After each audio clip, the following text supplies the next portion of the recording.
Hello, good morning. Love wrestling. It is Tuesday, March 18th, 2025, and we are here for another episode of Firmly WWE. And before, we got a lot to talk about, Drew, obviously, as the road to Wrestlemania ramps up here. We were in Brussels last night for Raw. We finally heard from John Cena last night for the first time since the Elimination Chamber, and he did what he did. And there's other things lining up as well as the road to WrestleMania. It gets bumpier, but also more clear at the same time. But first and foremost, you know how we do this, Drew. How we doing today? How was the weekend? How's everything doing? How we vibing? How we feeling on Tuesday, March 18th? Well, it is cold today. Yeah. Not cold yesterday. I was going to say 2 days ago, it was 60 degrees where I'm at. And today I woke up and I was like, damn, it's chilly.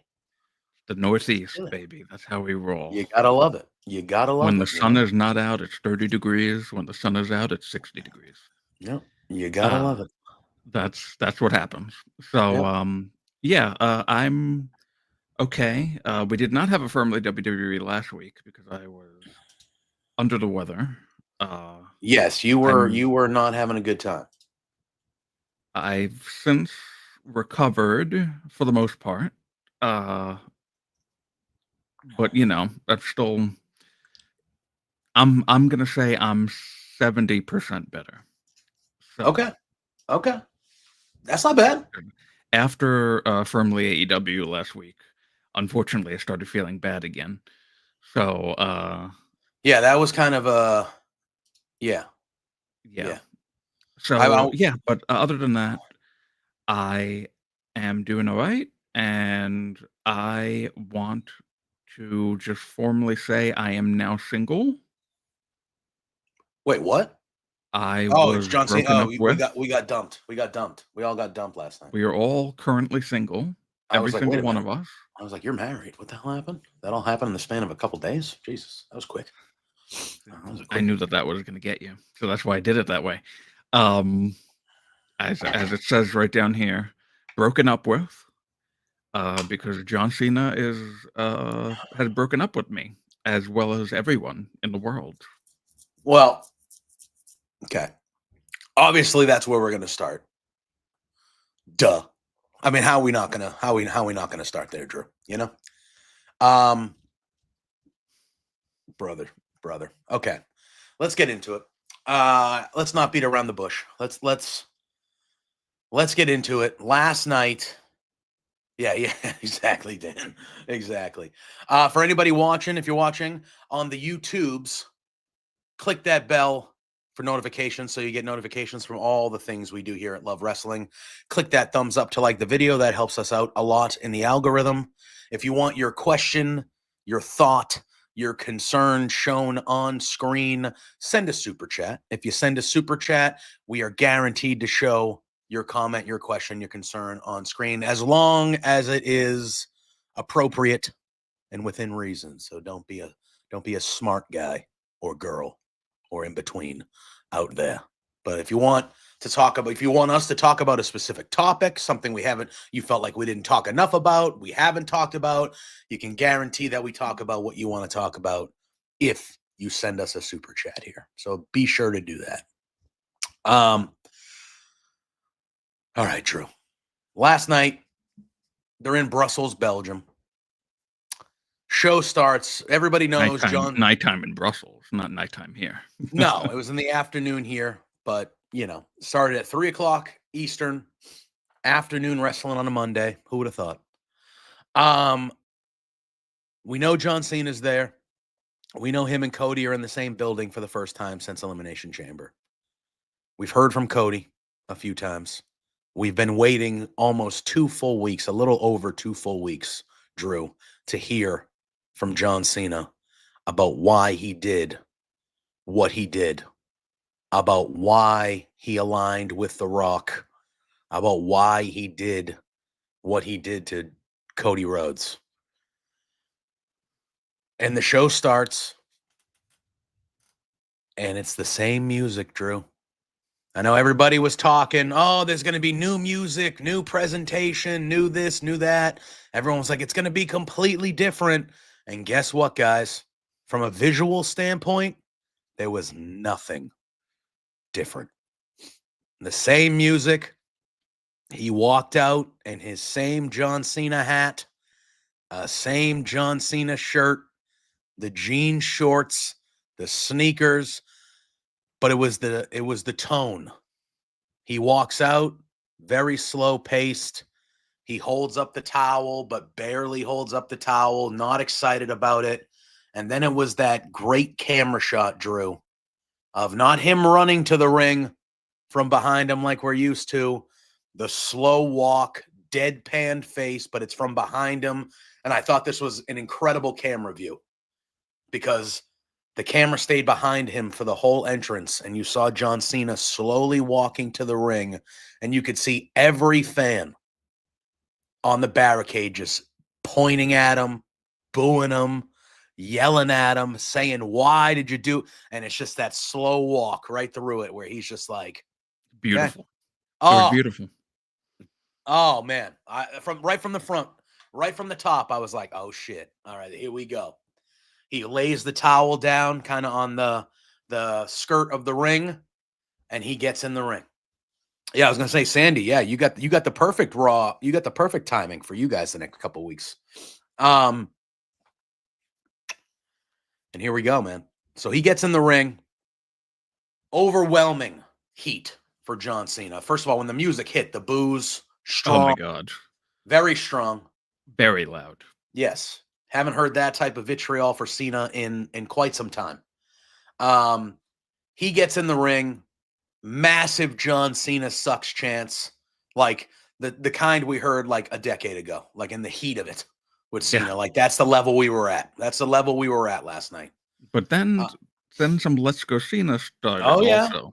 Yeah, for sure. Like, oh, okay, that's not something that I would have expected to hear right now. But... No. So he grabs a mic. Crowd is getting louder, and as it looks like he's about to talk, we start hearing the "Let's Go Cena, Cena sucks" chants. And he puts the mic down, and it looks like he's about to leave. Yeah. Oh, I love this. This so much. Yeah. And as he starts to leave, the crowd gets louder. Like, no. You're not leaving. We're waiting to hear from you. We don't like you, but we're waiting to hear from you. You're not leaving. He teases that a couple times. And then he finally gets on the mic. And the first line he says is something that he tweeted earlier yesterday morning. Oh, that was what? Okay. So yesterday morning, I didn't know that he had tweeted that specific thing. Yeah. But I knew that it sounded exactly like something that he would tweet. Yeah. So he actually did tweet that exact thing. Yeah. At like 5 a.m. yesterday morning, he tweeted, when someone is properly grounded in life, they shouldn't have to look outside themselves for approval. That was his inspirational tweet, which he does an inspirational tweet every day. He's been doing it for years. That was his tweet yesterday morning. He's actually been a heel for quite a few years now. Listen. So that was how he started it. And then the crowd is giving it to him. And he goes, you guys are making it real easy for me. And he goes, because for 25 years, I have been a victim. And I have been a victim of an abusive relationship. And then he raises his voice for the first time and he goes, you've lost your time to talk. He goes, "You've all lost your time to talk." So he comes right out, says, "This has been an abusive relationship. You have been treating me like crap for 25 years. 25 years I've come out here. I've been this guy with a smile on my face, doing all these things that even though you treated me like crap, you wanted me to do, I needed to do. And you guys are selfish. And you've been treating me like crap this whole time." So he starts it off with an abusive relationship. Now that's a touchy subject sometimes when you lean into things like that. Abusive relationships and toxic Yes. things. And it's a touchy subject. But in this case with Cena, again, it makes sense. It makes sense. We start to hear, we're over 10 minutes, but I'm still going to edit it. But we start to hear F you Cena chants, shut the F up chants for Cena. Which Netflix bleeped. Not really sure why. Yeah, I mean, for well, me, they bleeped the first, the but fuck barely. you Yeah, barely. And then they one. just kind of let it go for me. It kind of felt like they were The just shut like, the F up one, they did allow, but I think that was more because it didn't come out as strongly on the microphone as the FU one did. But yeah, I mean, this was just beautiful. Now, before we continue into this, I put up a poll yesterday on our Twitter from Leo W of what people thought this should be when John comes out. I put like four choices of like what his presentation should be was my question. Should there be no change at all? Should there be a new music, a new look? No music at all, or no music but still come out in the same, gear? Overwhelmingly, over 85% said new music and look. Now, my speculation on this, your speculation on this, a lot of people really have said, and actually the funny thing is, John himself, in an interview with Chris Van Vliet last year, when he was talking about originally turning heel in 2012 before Vince McMahon nixed it, he said, "I had new stuff made. I had new music." He was going to have a completely new presentation. So I don't think was far-fetched for people to assume that he was going to come out last night with new music, a new look. And matter of fact, a video of him a couple of days prior had come out, and I believe it was when he was on set filming or something. But that was speculation. We didn't know for sure what was going on. But there was video of him walking in a crowd with a leather jacket on, no bright colors. And in fact, his bald spot was also not there anymore. So people assumed like, oh, he's getting this Hollywood look. He's gonna come out maybe looking like this with a leather jacket on, maybe muted colors. You're not gonna have his bright gear and all that stuff. So when he came out to the same music and the same look, what was your reaction to that? I thought it was brilliant. Yeah, I got to talk in 100% truths. When this promo started, I was underwhelmed. When it first started. Because I was okay. Because we haven't even really talked about even remotely dived into what he truly said here. Like we were really just at the surface again. And we're probably going to end up talking about this for a fucking hour. So, yeah. The Raw was a good show, but this was the show. Yeah. Agreed. So it is what it is. I had been waiting 2 weeks to hear what John Cena had to say about why he aligned with The Rock. Why he did what he did to Cody. Why it was in that moment of all the moments where we have egged him on and tried to get him to turn heel, that this was the moment. That's what I was waiting for. And it started off with a You People promo. Because that's what that was. That was a You People promo. Oh, yeah, definitely. From John Cena. And at first, I was underwhelmed by that. When he first started getting into it, I was like, wow. I was like, after all this time, in this massive heel turn, it's a You People promo that we're going to get from John Cena. I was like, I need more. I need deeper than that. I need deeper than that. But then as the promo went on and Cena started getting really into it and talking, I was like, okay, this makes perfect sense. Because if anybody is going to have a You People promo to the fans, it's the guy who's been the good guy for 20 years, even though the fans have fucking hated him for 10 of the, and so it started to make more sense. And then I was kind of sitting there, and then we'll talk about the Cody part of it, because I thought that part was excellent as well. And it was just like, it was, at the end of the day, he didn't talk about The Rock last night. Even when Cody came out, which we'll get to, he didn't even really address Cody, because last night wasn't about that. We have a month.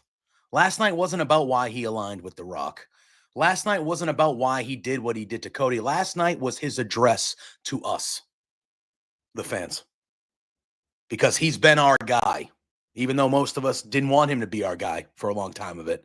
He's been our guy. He's been the guy in WWE for 20 years. He's saying 25 because that's when he started, but 20 years he's been the top guy, and he's been our guy. And last night, I felt like was just straight up, it was him addressing us, the fans, not talking about the moment, what he did, why he did it.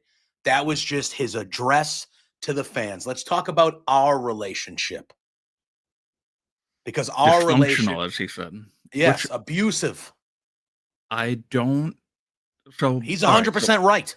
My feelings on the no different look in music. I was a little annoyed about it at first, but as he was talking, I was like, you know what? Actually, this probably was the right thing to do, because it's going to be what gets him booed. Because he pretty much said this in the promo,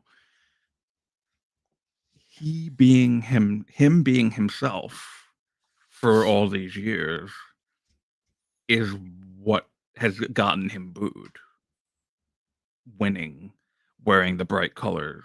I mean, that's been the butt of, aside from the invisible joke, which he mentioned in this promo as well, the Fruity Pebbles stuff, all those jokes in the original feud with him and The Rock 10 years ago, or more. All of what John Cena is what has gotten him booed by, at first, a large swath of fans in the mid to late 2000s and into the teens, like into the 2012, before the SmackDown live era, where he did the United States Championship stuff. That was actually one of the best things on the show for a while. But most of the time, it was always John Cena's presentation that got him booed. So then I said, you know what? It actually makes perfect sense that he never changes and stays exactly the same, because he's still getting, well, I mean, he was getting cheered because it was his last year, but basically he went and tells everybody, I'm going to pull it up again, so get ready. I have to find it because I did put it in here. He went and threw us all with the fickle. Yeah, a little bit. A little bit. No, he did. He specifically did. during this promo, he's like, all of you wearing this right now. He calls the Cena sucks people jack off. Yeah, sure did. And he says, but here's why the Let's Go Cena people are also toxic and abusive. He absolutely called out people who have even cheered with him because in his eyes, of course, as a heel now, still feels surreal to even say that. Now the people, it actually, it very much reminded me of the pipe bomb where Punk is ranting on and on and on the stage, but then he's hearing that the crowd there's some sections of the crowd that are still cheering him. And at one point he's just like, oh yeah, all of you cheering my name right now, the ones that are shoving those programs that my face aren't on in the airport at 5 o'clock in the morning for me to sign so you can go sell them on eBay. Like he's got to heal up the people who are cheering him also. Yeah. And the way that Cena did it here, I thought was perfect. Using the merch that's really become him, like just defined as him, which is exactly what he says on this promo. It's like, you want a new look. You're not going to get it because this look is me. You want new music. You're not going to get it because that's my voice. That's me. This is me. This presentation is me. This isn't about you. This is about me. Your time is up. My time is now. This was just the most epic way to introduce John Cena as a heel I think that could have ever been done. Really. Yeah, I thought it was pretty good. I thought it was good. He dives into, he like we said, he talks about the abusive thing. He says we bullied him into being a damn puppet for 20 years and we expected him to do it with a smile on his face and all these things. I'm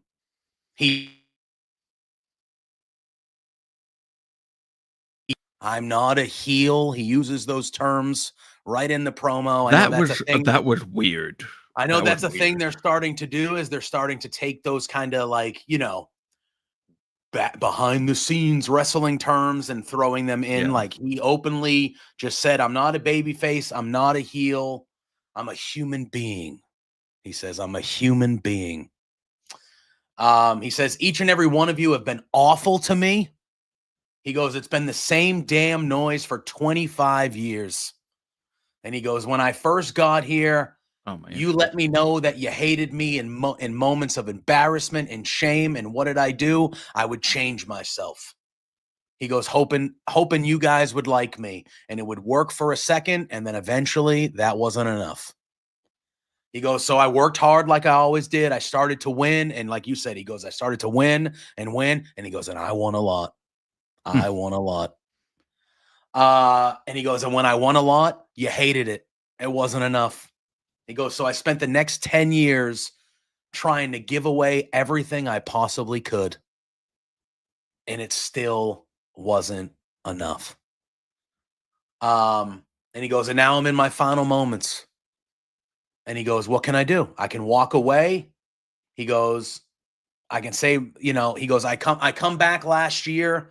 I announced my retirement in a very unprecedented way. And he goes, and what happens? All you people, he goes, all you think is, well, what do we get?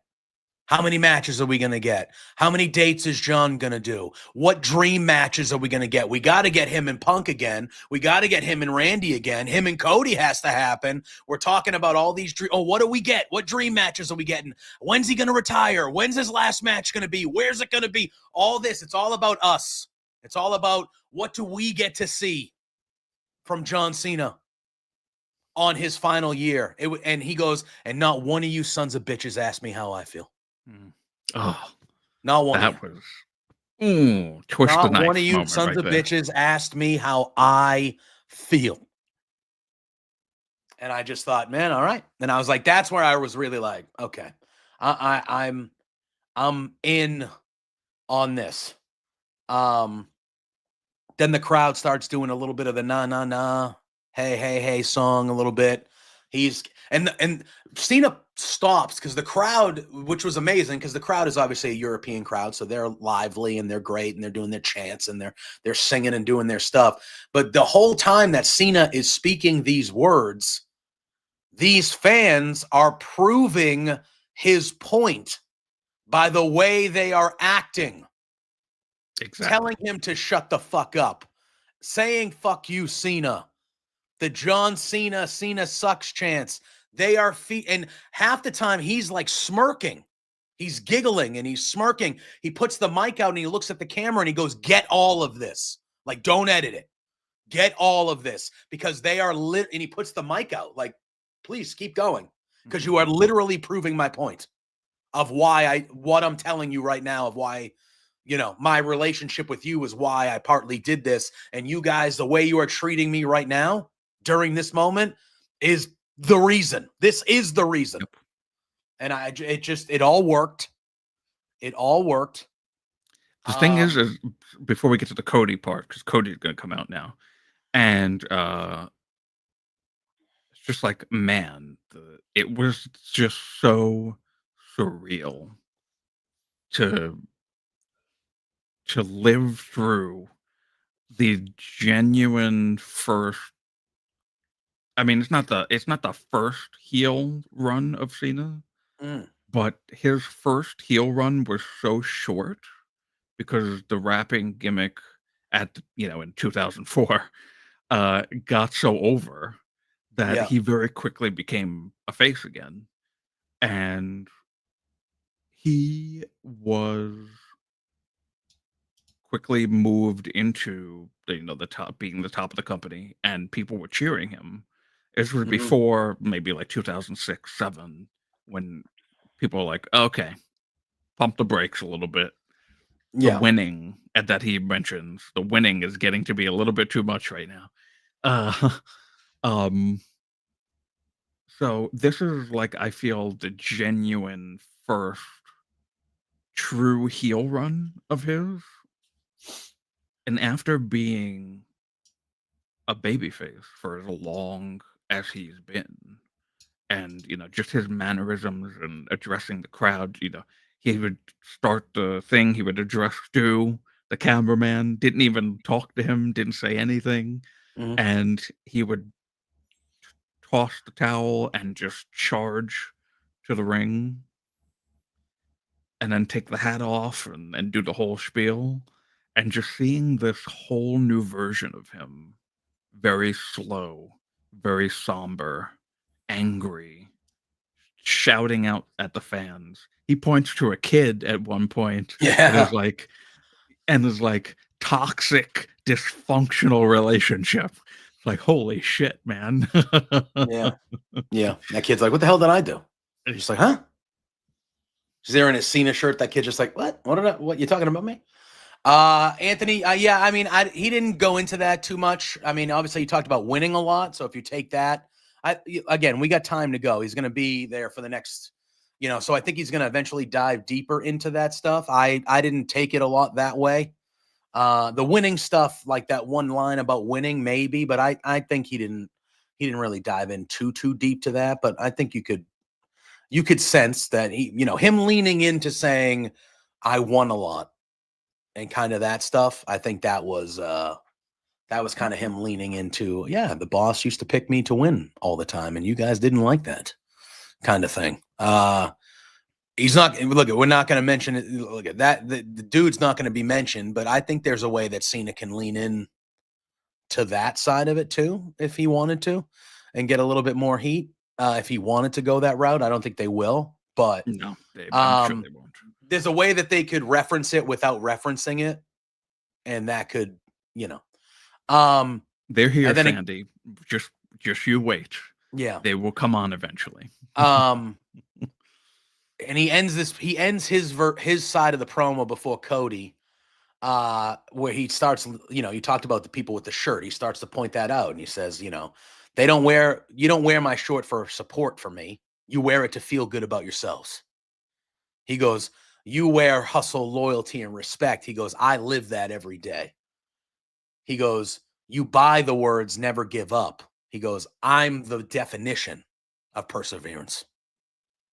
He goes, you don't support me. You use me as an excuse for the pathetic failures of your lives.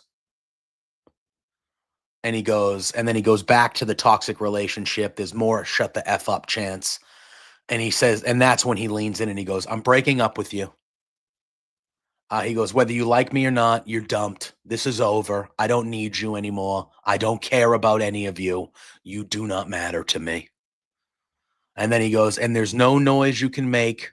There's nothing you can do because you know I'm right. And you know you're wrong. And then we hear Cody's music. There's only one guy, Scott, that John Cena should beat up, and his name is R-Truth. He should just beat the piss out of R-Truth here. Before we get to WrestleMania, Yes. R-Truth should just get his absolute ass kicked by John Cena. So then Cody comes out. Who Cody he comes refers out. to, but so we kind of jumped a little bit over because the Don't crowd get ahead of before it. Cody Don't get comes ahead of out. it. Okay. No, before Yeah. Cody came out, they chanted for him. Yes. And John is like, oh yes, chant for him, your new shiny toy. Yeah, the new shiny toy, because I'm about to go. Because my time is, I'm about to go out to pasture.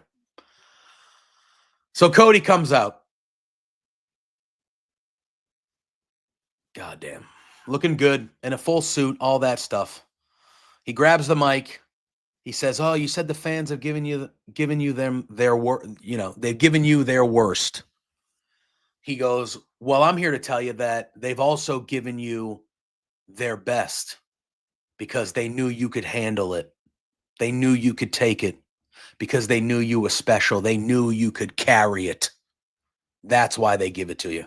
That's why they gave you what they gave you." And then John Cena, the only time he addresses Cody is he grabs the mic and he goes, "Listen, kid." And before he could even continue, Cody just goes, "It is not kid. It is WWE champion." And I was like, fuck yeah, Cody. That's right. That's right, Cody.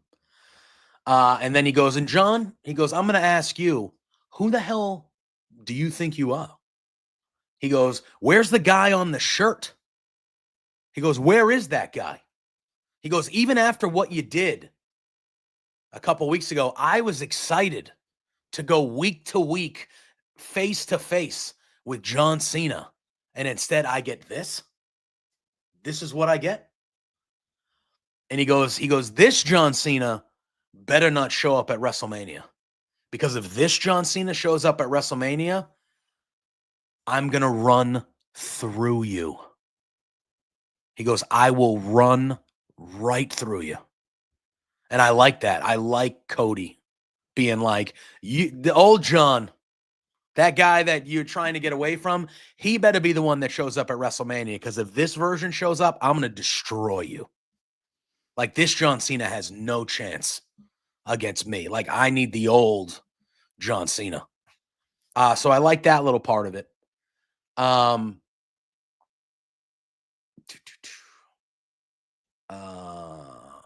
And then he calls John Cena a whiny bitch. Which He goes, accurate. so go find that John, go a lot of find what that John John Cena, said. and at WrestleMania, I better not run into the whiny bitch that I see right now. And I was like, hell yeah, dude. Here we go. And they just let him walk to the back with the crowd.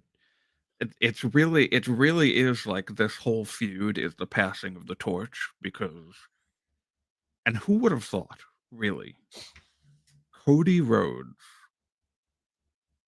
who before he left this company in 2016 was in his mind, I'm sure a lot of people actually liked Stardust, but the whole Stardust gimmick and leaving the company, starting a new company that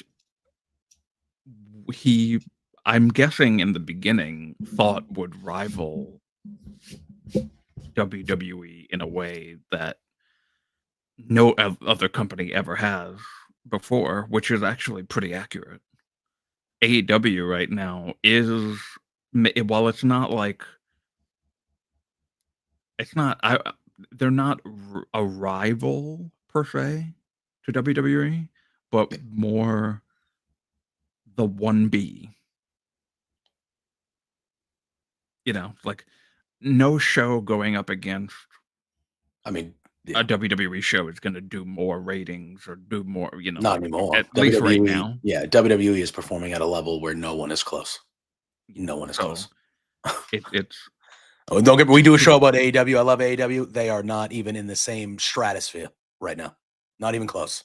Different No, they're not. galaxies. It's not. It is. Yeah. So. And they're doing good things. Oh yeah, for sure. But not to the level of WWE right now. And you know, the pendulum swung. When AEW started, AEW was the hotter company. Right now, WWE went back to being the hotter company. Maybe once again at some point, it'll swing back to AEW. We don't know. No. Certainly if it was just like SmackDown every week, it'd probably get a lot faster. But yeah, so Raw on Netflix is really the number one show right now of all wrestling shows. It feels that way. It feels that way. And I thought Cody calls him a whiny bitch. Cody leaves. And then I thought that to end this segment, I thought the way that they did it with, like you said, Cena's in the ring. It's him and the fans one last time. He doesn't say anything. He puts the mic down. And as he's getting ready to leave, the crowd starts singing, na, na, na, na, hey, hey, hey. And I'm just thinking, and I'm like, this is John Cena's last time ever being in Belgium, ever being there in front of that crowd and his farewell tour. And they played this heel turn so perfectly that these fans are wishing him out the door. They're like, bye, get out of here, John. No, no, no. Hey, hey, hey, see you later. Don't let the door hit you on the ass on the way out, buddy. And it's like, the fans are doing what they're supposed to do because of what happened. But at the same time, like, this is the last time you're going to see John Cena. Belgium. He ain't going back there as a wrestler. He's not. And that ending sequence of him walking to the back slowly and that crowd just saying, get the hell out of here. Like, we want you to leave. And they him cheered when Cody said he may retire him early. Yeah. And then, you know, John Cena kind of giving that like last little like half turnaround, like, wow, like even him being like, this is the last time I'm going to be here. Like, this is it for this crowd. And then it was just like the way they did it was like, man, that is a thing of beauty. That is a thing of beauty, is everybody was talking about, John Cena's coming to my city for the last time. I get to say bye to John Cena. This is the last time I'm going to see him. And then they do what they did. And we get this promo last night, and the first crowd that he's in front of since he did it, that crowd is like, we can't wait to never see you again. And I just think that is just so crazy to me. And that just so perfectly done. Was interesting to me because the look on his face he almost looked sad. And I don't know if that was by design or I think it was. Like, because he was just like going at them and, you know, with a lot of vitriol and anger and then pretty much like that look back that he did, and he just, it looks like, wow, you really feel this way about me. It was excellent. It was so good. And for me, like, and again, you know, he leaned into all that stuff, but the way he didn't change his look, the way he didn't change his music, that's just another way of him saying like, hey man, for the last 20 years, I wasn't the problem, guys. It wasn't me who was the problem. I was being who I was. It was you guys were the problem. It wasn't me who needed to change because you guys were chanting Cena sucks. It wasn't me who needed to change my look, my music. I wasn't the problem here. The problem has always been you. You guys are always the problem, which for the most part we are. But like, you know, and I just think it was, again, at first, when they first dived, like immediately I was like, we're going to do a You People promo, Cena? Really? I was almost like, yeah, it should be better than that from you, John. But then as it went and he started getting into what he got into, I was just like, this is actually perfect. This is actually a perfect thing for John Cena to do. Yeah. And it was just very well. And we, like I said, we know he's there for the next couple weeks. He's in Europe the whole time. I assume he's going to be on at least the Go Home show when they're back in the States for Mania and stuff like that. Like, he's going to be around. I think I did see him be advertised for that Go Home. I don't know if he was advertised for any other European shows. I mean, I would hope he is. He's there. I would hope so. I would hope he's on the next couple Raws. I don't know where his movie is filming or whatever he's filming. I don't know. But I feel like moving forward after this, like leading into Mania and after this, like I know on good authority that he's going to be around a lot. He's going to be around a lot after WrestleMania. Like in the summer, they did announce a bunch of dates post WrestleMania. Yeah, he is around a lot after Mania. So makes you wonder. Yeah. So we'll see. Well, I mean, he's going to be the champ. He's going to need to be around. Now, the last thing to address before we move on is no mention of The Rock. We got time for that. We got time for that. Like I said, now hoping that he's this was his address to the fans. This was not about other things. I'm hoping that he's at least then there for European show. I don't think we see The Rock until we're back in the States. No, not The Rock. I mean Cena. Oh, I think Cena's advertised next week on Raw. Oh, he is? Oh, okay. Yeah. He's there the whole Europe tour. I don't know if he's going to be on Raw and SmackDown the whole time, but I expect him to be on the next 2 Raws in Europe. He's there the whole time. Okay. So I expect. I didn't know he was advertised for next week. Yeah, I expect to see him. But yeah, I think eventually we're gonna get why he did it with The Rock, like why it was, why he signed up with The Rock. Why eventually we're gonna lean into, why he did what he did with The Rock, why he did it specifically to Cody. We're gonna get that. But I thought last night, for the first time in 20 years, seeing this guy as a heel and hearing this guy as a heel. Even though at first I was like, really? I just thought that was the way to go. I just thought that was the way to go. That was his address to the fans. And it was like, no, we need to talk about us, guys. We need to talk about us.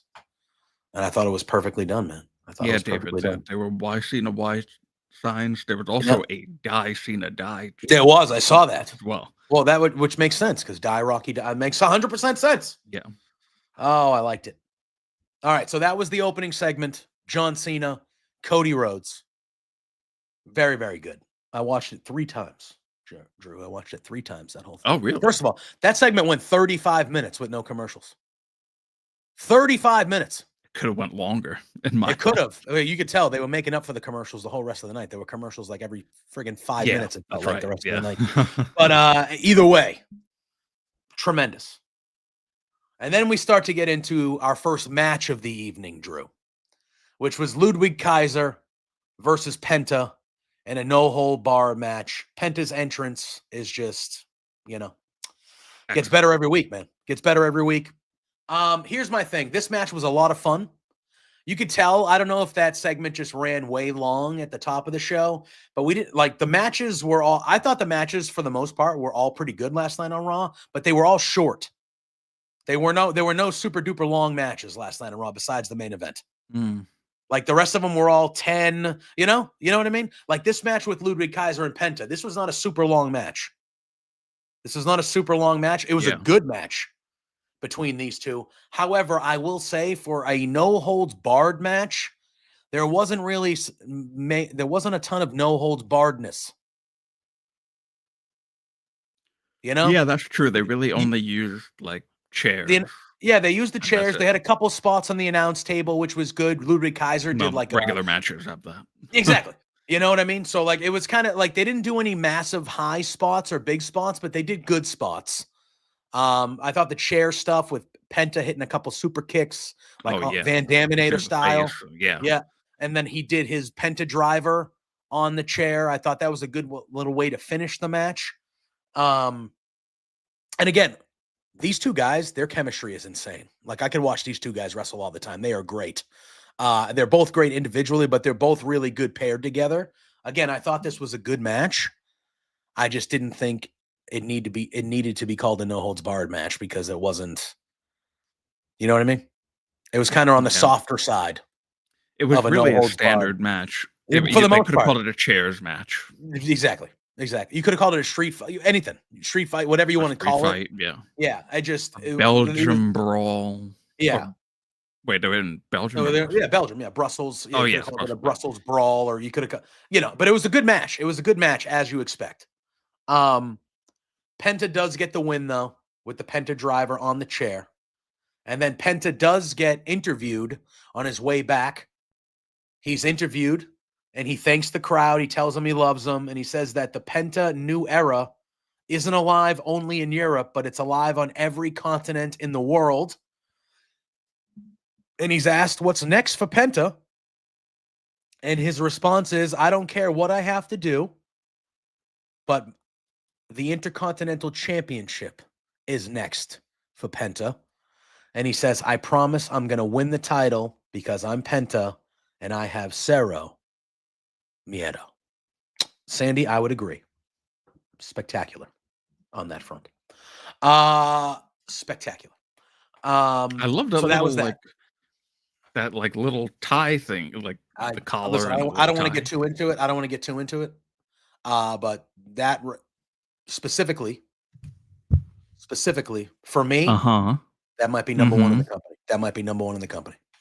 If I'm ranking them, that might be number one in the company. That's just me being honest. So let's continue. No, I am not like you, Drew. I don't objectify. I have some goddamn decorum and respect around here. With that being said.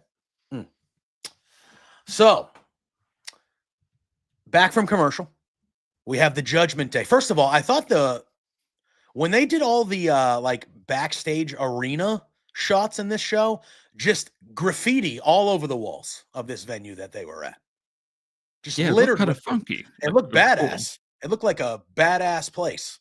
Yeah, I don't know much about Brussels, Belgium, and whether that's like a is that like a rough? I know it's a big city, but like European soccer crowds, is Belgium known for Brussels? Are they like fighters? Like, you get that vibe. It was like dark and dingy. The walls, there was no space that didn't have graffiti or some sort of tagging, on the wall. It just looked like a punk rock metal vibe in the back. I just want it to be known. That Ludwig Kaiser was in this match, and I did not say one thing. Yeah. But the Kathy Kelly stuff going on here in the chat right now, I just want to say I was able to stifle myself and not go there. That's all. Not go where? What have we done? If you didn't mention what you just mentioned by name, nobody would even know by listening what the hell we were doing. I didn't do anything at all.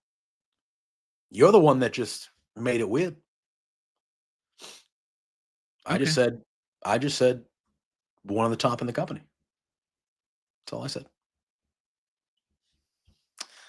Don't make me feel bad because you can't keep it in the pants most weeks. Don't make me feel bad. Make me feel bad. My pants are on everywhere. Don't make me feel bad. I am not going to be that guy. I will put this camera down here and you'll see. I am a man of respect. I just got to point out facts when facts are said, So Finn Balor's actually in a great mood for once. I know. He's in a great mood. He's back there. He's congratulating Liv. He's congratulating Raquel. He's saying, you guys are the champs. You're great. All this stuff. And then Dom comes in. And Finn actually thanks Dom. He goes, hey, man, thank you for getting me the IC title match tonight. Like, I appreciate that. Like, I'm ready to go. Like, I feel good. I'm going to win the IC title tonight. Judgment Day is going to be back on top. Like, we're going to be good to go. And Dom says, I've been talking to some people and I have an idea. And he goes, and I think I found the perfect person to add to Judgment Day. And Finn's like, oh, yeah, who? And he goes, I think Penta would be a great add to the Judgment Day. And Finn immediately goes back to pissed off Finn Balor. Immediate. He goes, so the guy that was just out there saying that he wants to go for the IC title, which is what I'm going for tonight. So you're telling me that you want the guy who's going to be coming for my IC title after I win it tonight? You want him to join. The guy that's who you want. And he calls Dom a snake. He goes, you're a snake. And he leaves pissed off again. And then Mysterio kind of looks at the rest of it and he goes, oh, I didn't know that was going to, oh, I'm sorry. And then Carlito just is there and he just goes, you don't watch the show, huh? It's a good line by Carlito. That was a good line by Carlito. So you don't watch the show? Oh, that made me laugh. Carlito to be telling lots of people that. That made me laugh. That made me laugh. All right. We then leaned into, it was Dakota Kai and Ivy Nile. Once again, I feel like we've seen this match a bunch lately. But it was once again, it was another quick match, but they had a good match. Chad Gable arrived at ringside like right before the match started. And you could see Ivy Nile, like they showed her multiple times. She was like confused or distracted by that for some reason. They go back and forth, Kai and Nile, for a little bit.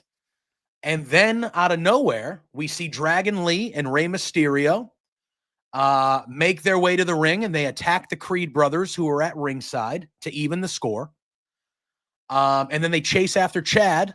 They chase Chad Gable through the crowd, and Ivy Nile is then distracted, and she turns around into that corner running boot that Dakota Kai has, and then Dakota Kai hits the GTK, and Dakota Kai gets the win. So again, another quick match, a match we've seen before, nothing that was new here, but I thought a good solid match, and they kind of built to the match that we were going to get in a little bit with the Creeds versus Rey and Dragon Lee in there and the Chad Gable stuff. I thought for what it was a pretty good thing, but it was really just kind of a quick little match, but I thought it was good for what it was. Yeah.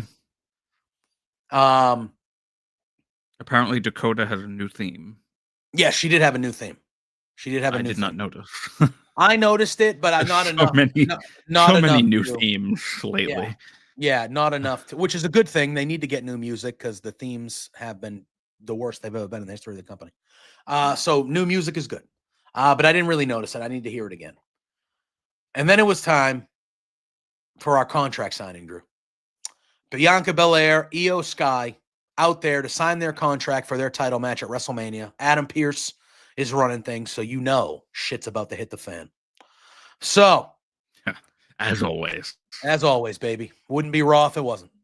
So Io starts it off. She grabs the mic and she says that she goes, Rhea Ripley is not going to disrespect me again. Bianca Belair is not going to disrespect me again. She says no one is going to disrespect me again because I am the WWE World's Women's Champion. And she goes, and after WrestleMania, I'll still have the title. And then we start to get a few you deserve it chants and things like that. And then Bianca grabs the mic and she says, I have all the respect in the world for Io. And she said, and last week I gave you a pass because I kind of got involved where I didn't need to be. So Bianca kind of takes some accountability. Kind of. You know what I mean?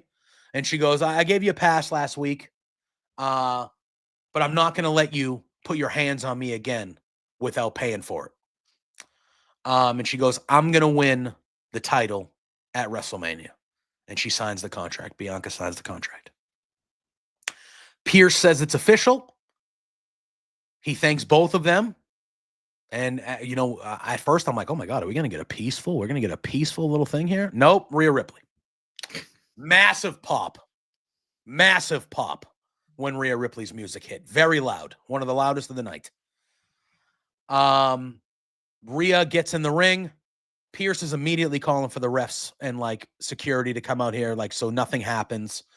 Rhea says, what are we doing here? I'm not going to sit back there and do nothing about Io slapping me in the face last week. She goes, unlike Bianca. She goes, Bianca, you want to sit there and let her do that? That's fine. I'm not doing that. Bianca says, "Oh, Rhea, mind your business. I had a contract to sign. You have no business being out here." And Bianca says, "You should just be watching this like you're going to be watching at WrestleMania." Then Bianca and Rhea are yelling at each other again, and Io is once again becoming an afterthought in this, Drew. Second week in a row that the champion, and it's very much on purpose, that the champion is becoming an afterthought. And Io, you can see she's realizing this, and she goes, "Son of a bitch." And she gets up, and she goes over there, and for the second week in a row, Bianca Belair face palms her, and get out of here. Yeah. Like she's a child. Get out of here. So, Io goes, "The hell with this." And she gets involved. She starts hitting everybody. She goes after Rhea.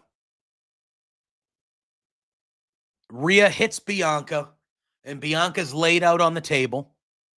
And then she grabs Io, and she power bombs Io on top of Bianca.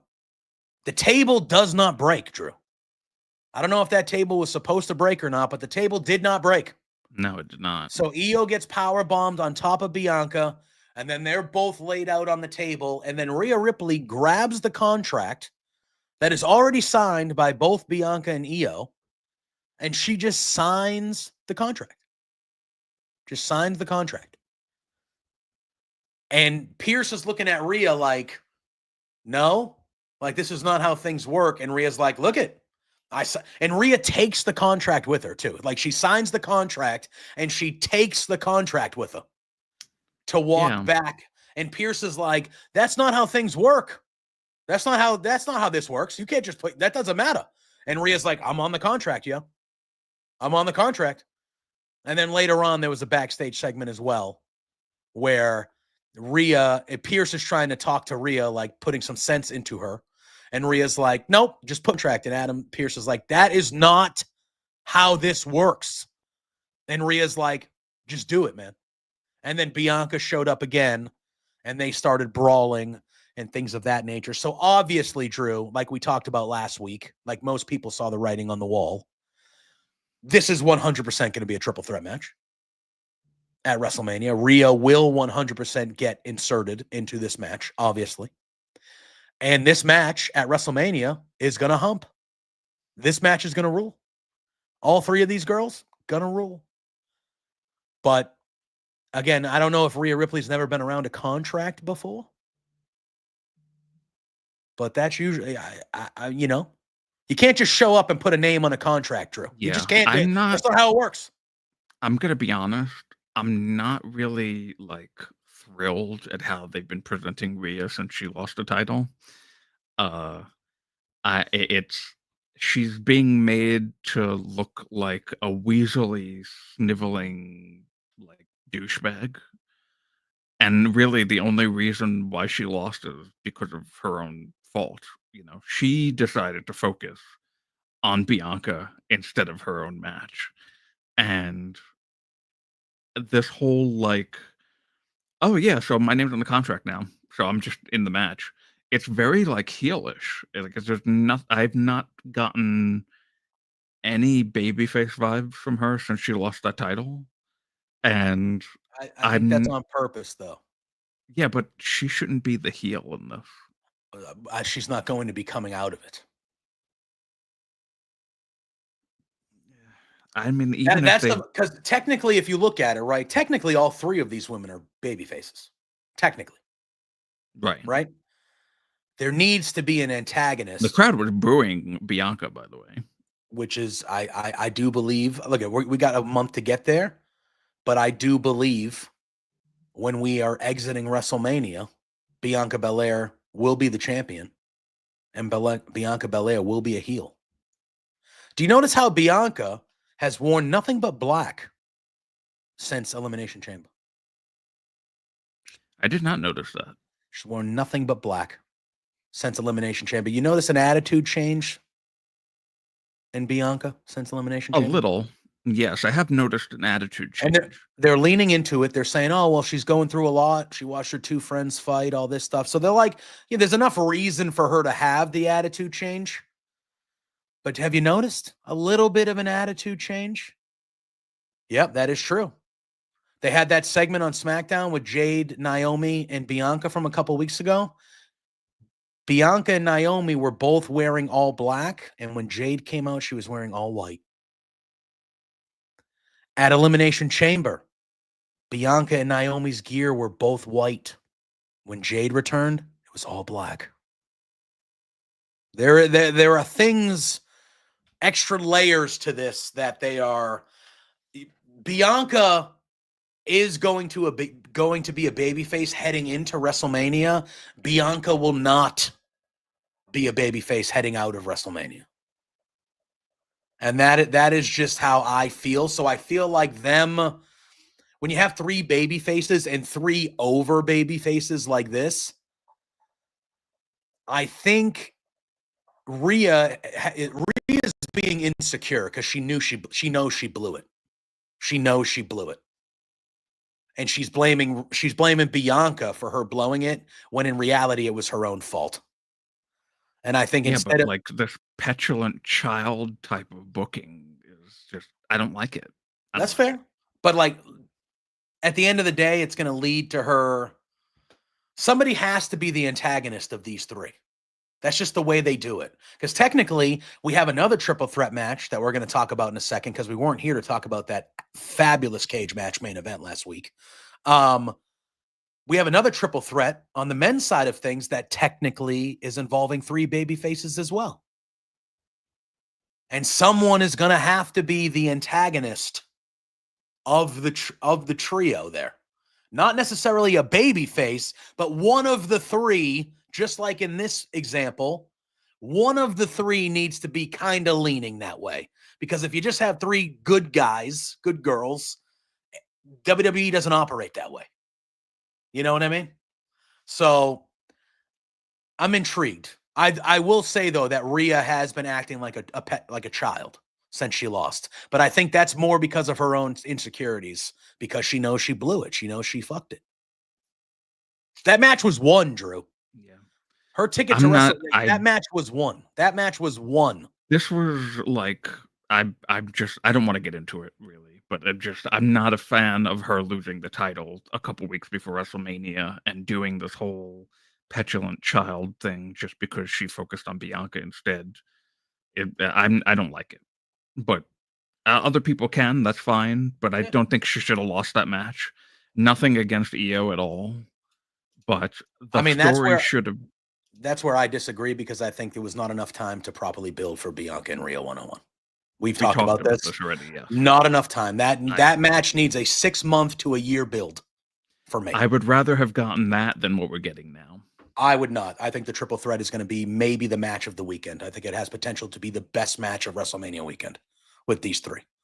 The story is one way, whatever. We'll see how it goes over the next month to see what the story looks like by the time we get there. But I think this is a good way to build to the proper Rhea versus Bianca match down the line. I thought it was kind of a quick little, hey, let's get to this match too quick. Now, again, did I expect EO to beat Rhea that on Raw a few weeks ago? Absolutely not. And if anyone says they did, you're a liar. Nobody expected Rhea to lose that match. No. Nobody. No one expected that.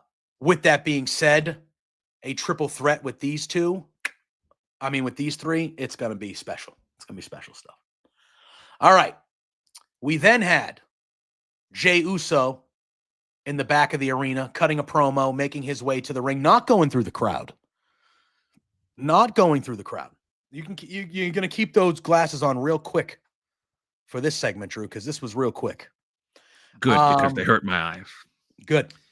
So he cuts a promo. He said he's been doubting himself lately. Shocker. Jey Uso doubting himself? That's not every promo he does? Crazy. So he's been saying he's been doubting himself lately. Oh, not every. Okay, wait. It hasn't been. It's only been the past couple of weeks. It has not been for like 6 months. Drew, besides the night after the Royal Rumble, where that was an amazing emotional promo. Every segment and every promo for Jey Uso is how everybody has doubted him and never said he could win. There has been nothing new. No, or it's no not other levels everybody doubting doubted. him. No, It changed yes, into it is. everybody doubting him, but it's mainly been about Gunther doubting him. Okay, that's fine. But then it turned into everybody said I was just a tag team guy. Everybody said I would never be able to be the star. Everybody said I couldn't do this. Everybody said I couldn't win the Royal Rumble. Everybody said blah, blah, blah, blah. Same shit week after week. Nothing. Oh, so you don't like the story here that they're telling with Jay? I don't mind the story that they're telling here, but I need something new in the story because I can't have 8 weeks of him telling me that everybody doubts him. That's boring. Give me something new. Make it personal. Do something because it's been the same shit for 5 weeks. And there is no juice for me when it comes to this match. My problem, first of all, the whole this Austin Theory thing was just this is whatever. But this is whatever. Like they had Gunther fight American Alpha for a few weeks in a row. This is kind of Jay's version of that, going through A-Town Down Under. Now, I didn't know they were going to do this. This was kind of a, he had an actual match with Grayson Waller last week, right? And he wins. He beats Grayson Waller. That's fine. Gunther gets the edge. This week, he's fighting the other partner, and he beats him in literally 10 seconds. He hits a spear, 1, 2, 3, match is non-existent. And then after the match, he's brawling with both of them. He almost kills himself on a suicide dive because he completely misjudged it, which happens. I'm not harping on Jey Uso for that. People were like getting on him about that. People are fucking stupid. They'll use any excuse to you get in the ring and do it, buddy. You wouldn't even make it fucking through the middle rope. Shut your mouth. I don't care about the whatever. I don't care, but like that happens, and then Gunther comes out. It looks like we're gonna get the same song and dance again, with Gunther giving him a chokehold, but Jay gets the one up this time. And he rams Gunther into the corner. And then Jay kind of stands tall. The belt is in the ring. He gets up to the corner. He hoists up the title, which this was something that was new. Jay getting a one-up on Gunther. That's what I kind of needed because it's been that's my thing. Am I looking forward to this match? Yeah, still. Do I think Jey Uso is still going to win the title at WrestleMania and it's going to be a crazy good moment? Yeah, but the story has been nothing. The story was not told properly because it was rushed right after the Rumble, and you'd think that what happened last night was the go home angle. Well, there's still 4 weeks. So what the hell are you going to do for the next 4 weeks? That's been my problem. Is every week you're taking it out on Jay though, and I don't appreciate that. Because Jey Uso is cutting the same promo every week, Drew. Because he's being forced to, because Triple H booked the story way too early. That's fine, but we don't look at it all. You can look at that. You can't look. Listen, at the end of the day, yeah, there's always a guy that's in charge of booking the show. That's fine, but guess what? Jey Uso's the one cutting the promos. That's what it is. Now, one thing I will say is over the last 2 to 4 weeks, I think that they have made Gunther act like the heel champion that Gunther has always should have been, not the last couple months where he's been doing fucking nonsense. This Gunther is who he should have been week after week after week after week against anybody he's fighting, because this is the guy. Gunther. Yeah, that Damian Priest Gunther, I don't know what the fuck that was about. Exactly. That was weird. So that's a good thing. I will say, what is Jay supposed to come out and talk about? The weather? I mean, what is he supposed to talk about? Something different than how nobody thought he'd be here. Yeah, brother, you've been saying that for fucking 3 months. We know.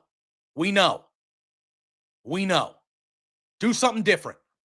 Again, you can't blame Jay for that. You have to blame the guy who's saying this is what your promo is going to be. Week after week after week. So then we shouldn't be praising John Cena from the opening segment. We should be praising Triple H for booking the opening segment, is what you're saying. By that logic. No. By that logic, that's what it's not the wrestlers now, it's the bookers that we should be, because that's what you're saying.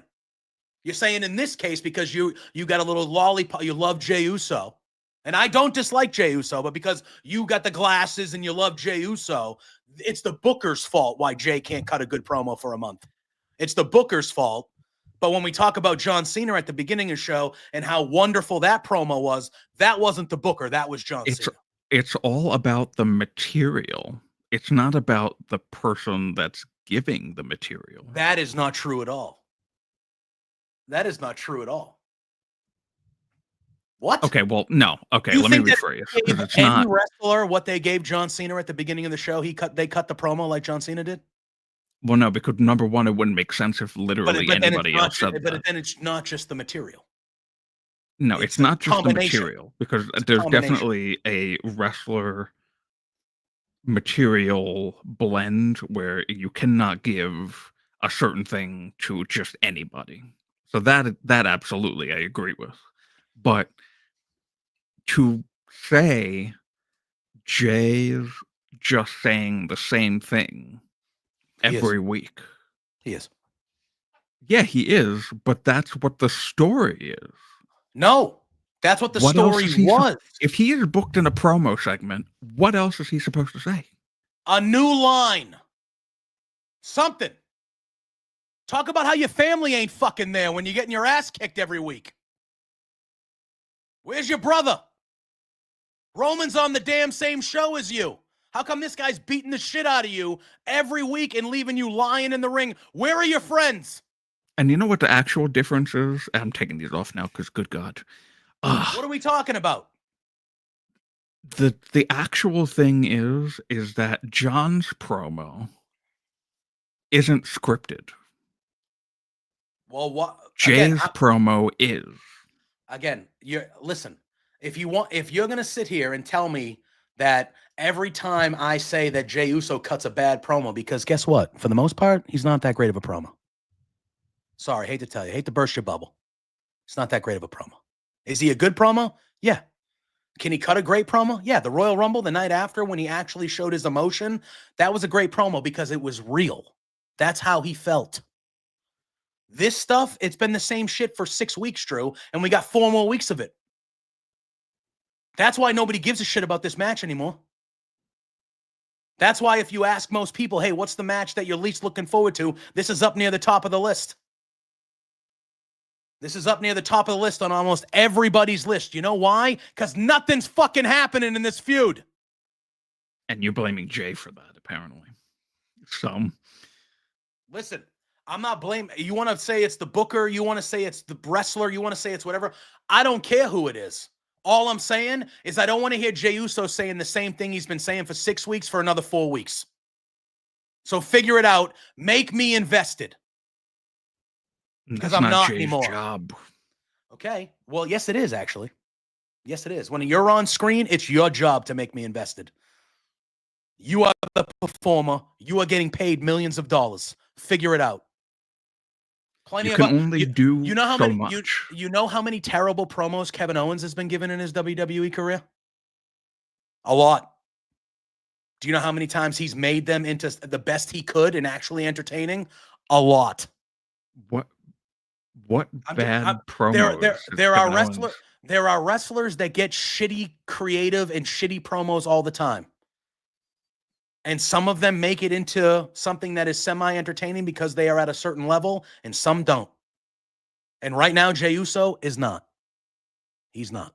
So you can defend your boy all you want, but this feud sucks. And he needs to figure it out. Right. Jey Uso Correct. needs to figure it out. He does. He does. Because he books the show, apparently. Yes. Yes. He needs to figure it out. Everyone should see how dumb that was, what you just said.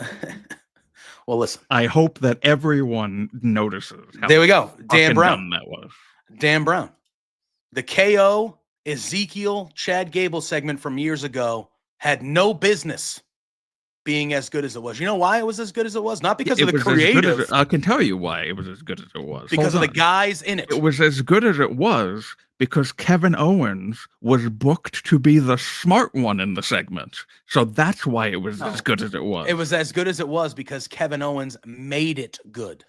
Because he's very good. It was as good as it was because Listen, they said we're not going to Kevin agree. Owens. We're not going to agree because you're being a Jey Uso apologist. It is what it is. A Jey That's Uso. what. That is what you are being right now. You are sitting here lying to me, telling me that you think what's going on with Jey Uso and Gunther is actually good. Is actually good. That's what you're telling me. Actually good. I did not say that.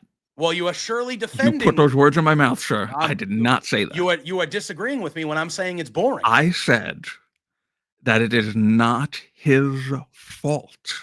Okay, so next I time did not we say come, it was good. Okay, I said so it's next not his fault. next time we come on a show, whether it's a Tuesday or Thursday, because literally minutes ago, you were saying you don't like Rhea Ripley. So, like, again, every time you don't like something, then we're going to say, oh, well, it's not the wrestler's fault. It's not the wrestler's fault that there are things that are the wrestler's fault. But Jey Uso saying the same thing isn't Jay's fault. It is, though. It kind of is. You have the power, Jay. You can say, no, I think we should switch it. Like, no, sorry. Like, you can make it more interesting when you are speaking to me. Okay. So from here on out, at least we know, listen, at least we know from here on out, whenever we don't like anything, we can't blame the wrestler. We have to blame the people behind the wrestler. At least is that the same thing about Rhea Ripley? Is that what we're establishing? Did I say the same thing about Rhea Ripley? Was I blaming Rhea Ripley for this whole thing about her being a petulant child? You said you didn't like how she was booked. Exactly. Yeah. Okay. It's not Rhea Ripley's fault that she's acting like a petulant child. She's being booked to act like a petulant child. Yeah, but again, you don't like that. I think that's fine. What they're doing with Rhea. I think she's doing fine. All I'm saying, if anything, all this does is prove that I am consistent because I am not blaming Rhea, just like I am not blaming Jay. Yeah, I don't know. You know, it is what it is. It is what it is. All I know is that we have 4 weeks until WrestleMania, and they need to put some life into this feud because this is boring as shit. I agree. They need to do that. Yeah, and I'm sorry. I know he's over, and I like the guy, and I felt good about him winning the Royal Rumble. Part of the problem is I don't think Jey Uso is as over as everybody thinks he is. Besides the entrance. And I think that's being told right now. I think that's being shown. We need to move on. We need to move on right now. We do, because I am right. So move on. We continue. You notice how, like, it was the entrance and it was the overness and it was all that. He gets the big win, and now when we have to actually build a story besides him just winning, it's non-existent. Next segment, please. I wonder why. Next segment. I wonder why. We'll be here for another hour. Yeah. It's crazy. It's crazy when truth John Cena made the fans feel a certain way because he was talking the truth. I'm clearly doing the same thing. It is what it is. No, it's because I actually have to go to work after this. So otherwise I'd be here until 7 p.m. railing your ass for what you just fucking said. I mean, listen. Although I will say, I do think that next week it's going to be Jimmy Uso that he picks as his partner. I think we are going to get an Usos. I think we are getting an Usos reunion. Yeah, I think so. Yeah. And I feel like because of what happened on SmackDown, I kind of get this vibe that at WrestleMania weekend, Jimmy's going to win the U.S. title. And I think we're going to have that moment with Jay as the world champion and Jimmy as the Usos are going to have singles titles at WrestleMania. I feel like that's what we're getting here. I feel like they're going to do something like that. Am I wrong? Do you not getting that vibe? Because now Sandy, Jimmy's going after. I was just going to mention because people are saying, as Sandy just said, people are thinking maybe because it's in Scotland, it should be Joe Hendry. But the story of what's happening is Jay Grayson and Austin Theory were literally just fighting with Jimmy Uso. And now they're fighting with Jey Uso. And if you remember, if Jay has a mystery partner. Yeah. And one would assume it's Jimmy. They're all in Europe, And like my thing is last week, if you remember, when Jay got beat up again and he was in the back at the doctor's table, Otis and Tozawa and Maxine were there, right? And Otis kind of hugged Jay and he was like, sorry, we weren't out there. It won't happen again. And when they left, Jay kind of gave them like not like a bad look, but he gave him like a side eye, like, you know, and we talked about that. And I said, to me, that look was not Jay like doubting the Alpha Academy of like why they would be friends with them. But that was, to me, I took that as Jay saying like, where's my family? Right. Where are my people? Where's Jimmy? Where's Roman? Where's Sammy? Like, where's Cody? Like, where are my friends helping me?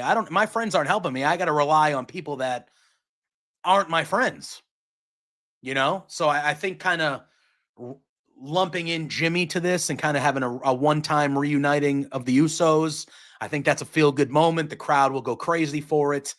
And then I kind of do think because Jimmy now is going for the U.S. title, I kind of do think we might get a kind of a moment with both Usos having singles belts and kind of celebrating, hugging, and kind of, I think that's a thing on the table at Mania. Because I do still think Jay is beating Gunther, no doubt. Like, I don't think Jay's not all of a sudden not going to win the title at Mania. Like, it's 100% happening. I need another layer to this story. It's very one-dimensional. And it's been one-dimensional for a while. And it's, I like, these segments happen and I don't care. I care more about what Gunther's doing than I care about Jay. And I was as high on Jay winning the Rumble as anybody. And it's just been the same shit week after week after week after week. I'm like, give me a violent attack. Attack Jimmy. Bring the family into it. Get personal. I don't care. But we got to figure something out. We then had a tag match. It was the Creed brothers versus Dragon Lee and Rey Mysterio. Another quick match, but a fun one. Good tag match with these four. All four of these guys are very good. And the LWO gets the pinfall after Rey hits the 619 and the springboard splash on Julius Creed. Post-match, we saw Grande Americano again. Not Chad Gable. Definitely not Chad Gable. He shows up, the mystery man in the mask. He lays out Rey with a flying headbutt. He's beating Dragon Lee down. He hits a German suplex. Rey Mysterio tries to get back at him, but he gets a German suplex again. Yeah, and that's how this kind of went. So Grande Americano shows up, gets the one up, but then he gets chased off. It could be Kurt Angle, Sandy. We saw last week that it's definitely not Chad Gable. The one thing we do know is it's definitely not Chad Gable. Definitely not. No. Drew, you know, I didn't even expect to get into like a disagreement about Jey Uso, but can I tell you one thing I did hate last night? This nothing-ass Seth Rollins promo. Oh, thank you, God. Something we are going to agree on. We are going to agree on this. Absolutely. And I love Seth Rollins. Hey, Brussels. Absolutely. Guess I'm what? Gonna be here I'm going to be in Italy on Friday. Go fuck yourself. Sing my song. Make sure you get the Netflix crowd to see. Oh, I'm very popular. And I'm not doing anything here, actually. Holy shit. What a terrible waste. You couldn't have cut this segment and added 5 minutes to every match on the night. We had to sit here and watch Seth Rollins come out, say absolutely nothing. What the hell was this? What the hell? He comes out. It was literally pointless 7 to 8 minutes. It was just completely pointless. For those people in Brussels, like you said, they come out, they spend 5 minutes serenading this guy with his song, and then he mentions Roman Reigns, doesn't really say anything of substance. He mentions CM Punk, doesn't really say anything of substance. Then he says, hey, they're both going to be on SmackDown Friday in Italy. So guess what, Brussels? I'm going to be on SmackDown in Italy on Friday. So see you later. And then that's it. And that was the whole segment. But Drew, we weren't here last Tuesday because you were under the weather.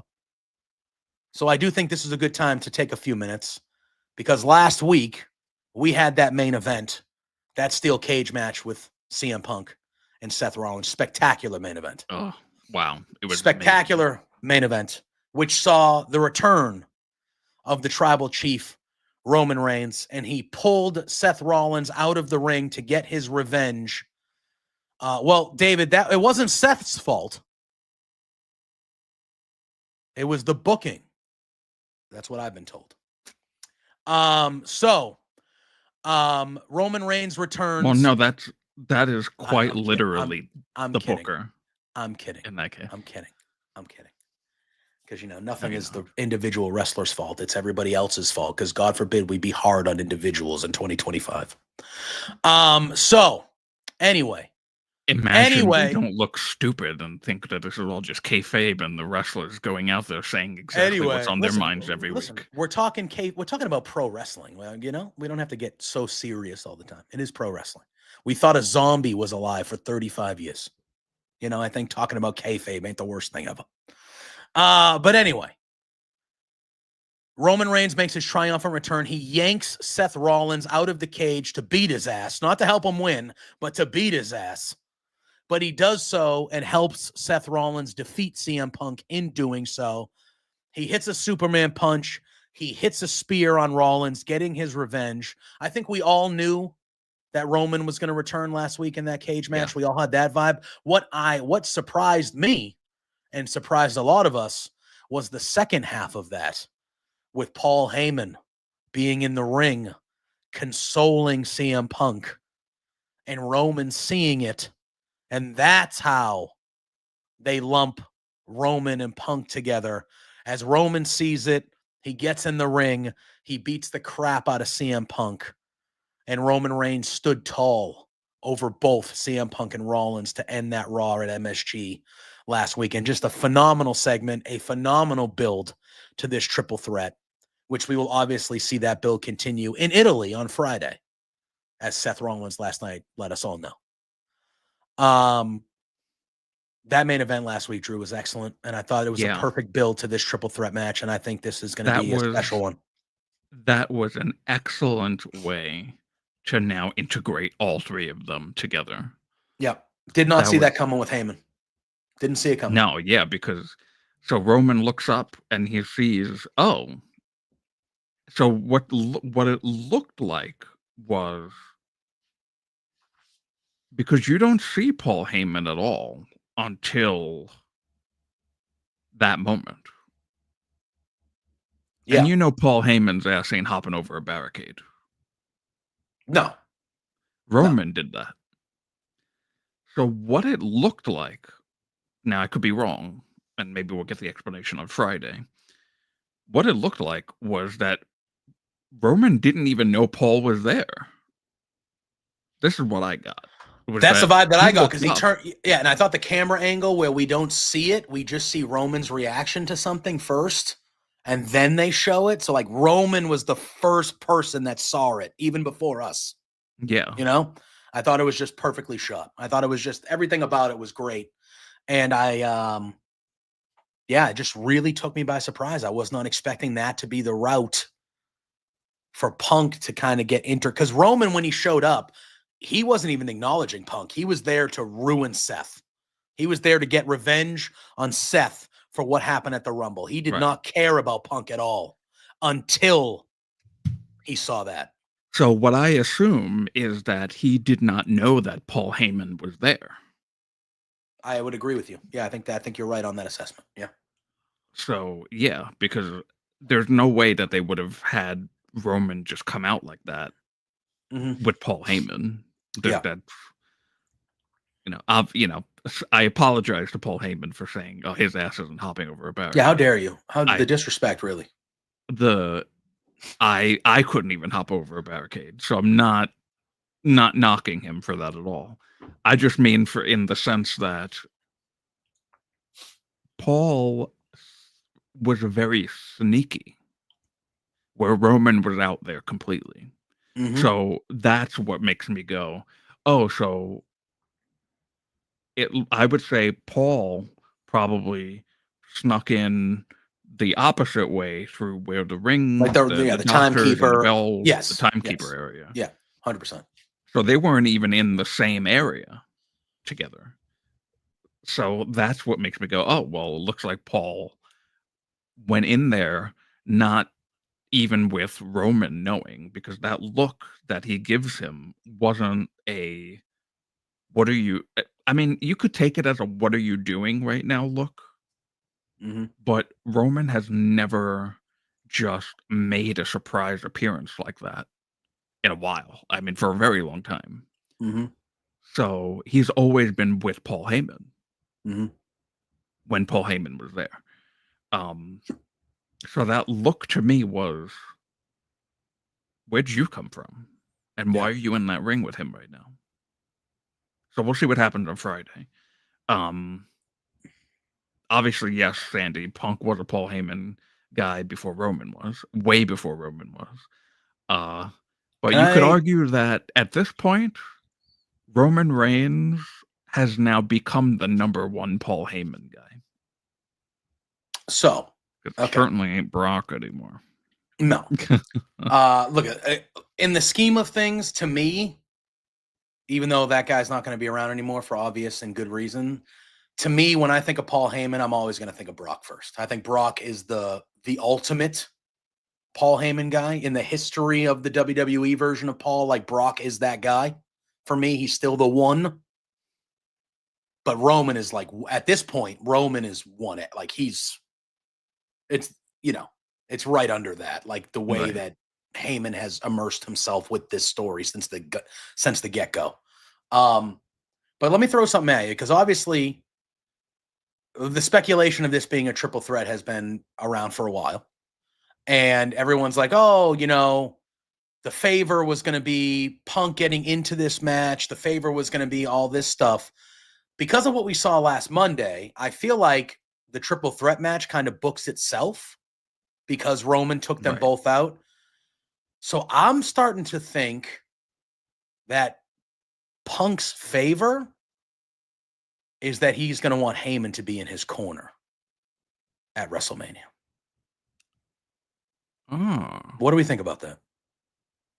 Especially with Roman attacking him when Heyman was kind of helping Punk, not consoling, but like checking on Punk, and Roman attacking him.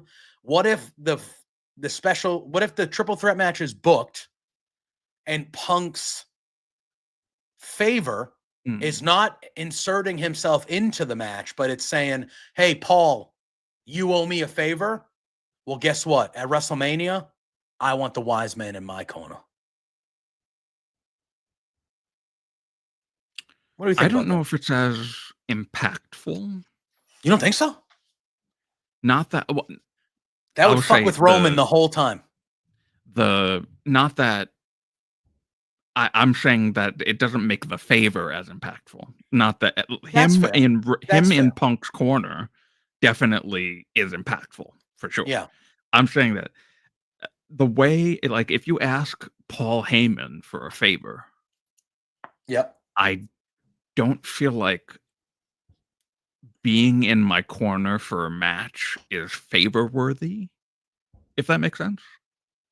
But against the guy who you've been in the corner with for 5 years, who's you're his concierge, like you're his fucking guy, and I'm gonna take him from you in this important, like that. I'm trying to think, because I'm trying to think of how else, because I don't think the favor is gonna be getting Punk in the match. Could the favor be making the match the main event on night one? That kind of cheapens the main event. I agree. Thing. Which is why I don't think it's going to be that. It's clearly not going to be for a title. I'm just trying to think, because I don't think they're going to hang on to this favor for another I think it's going to be involved in this, because Punk's going to be in a story with Roman and Heyman. So I do feel like the favor's coming into play here. I don't think they're going to save it for later. Right? Am I crazy? I am, but like, am I wrong? I just thought of something. Could the favor actually be, so like there's like a bait and switch thing that could be possible here, similar to what we talked about at Elimination Chamber, where Punk, the favor is for him to be in his, for Heyman to be in his corner at WrestleMania, but the real favor is actually he turns on Roman after. He turns on Roman and goes back with Punk. You like a double, like they're all good guys, but you think like Punk turning heel maybe after, or just or maybe not even turning heel, but Heyman leaving Roman and joining Punk, going back with Punk. Well, I would say maybe or helping him win. Maybe the favors helping and Punk as yeah, that's the thing. And I think and again, when you look at the landscape, John Cena, and I guess this is last year, but the biggest babyface of all time just turned heel. I think we are on the precipice of one of the bigger baby faces on the women's side, Bianca Belair, turning heel soon. And then all of a sudden, if you're going to turn Cena, I mean, yeah. You could argue that, I mean, not that it would be a You People promo, but it could be a You People promo. Punk, if John is a great person to cut a You People promo, Punk, I would say, you could argue, could also cut a You People promo. Oh, of course. Punk and, yeah, of course. 100%. So. That's not, yeah. Maybe Punk actually does. Now, we thought, we didn't really expect it to be John Cena that joined The Rock. He was, yeah, no, I thought it would be Punk before Cena. But what if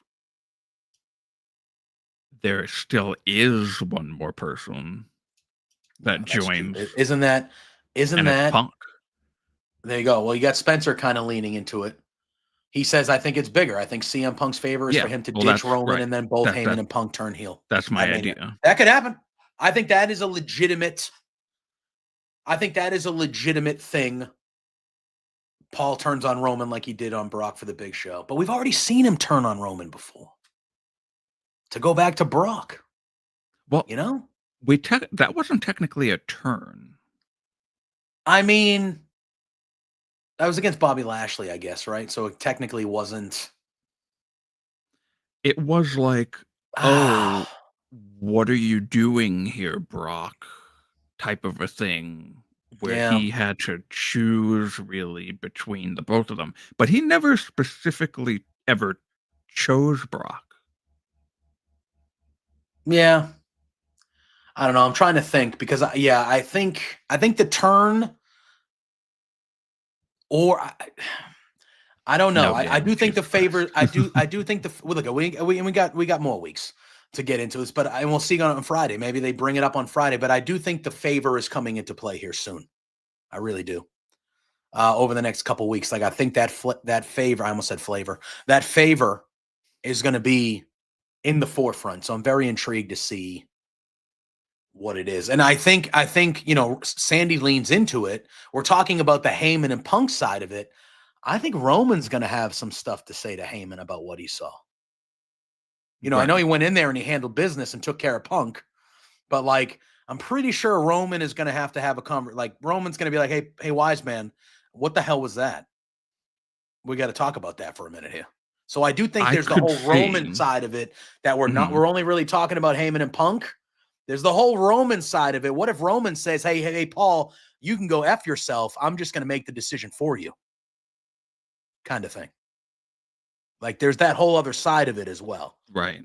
I think what could potentially happen is the favor ends up being exactly what I said and what Spencer said, that it's going to be masked as him being in his corner. But then the real reveal is that they're both turning on him. Could happen.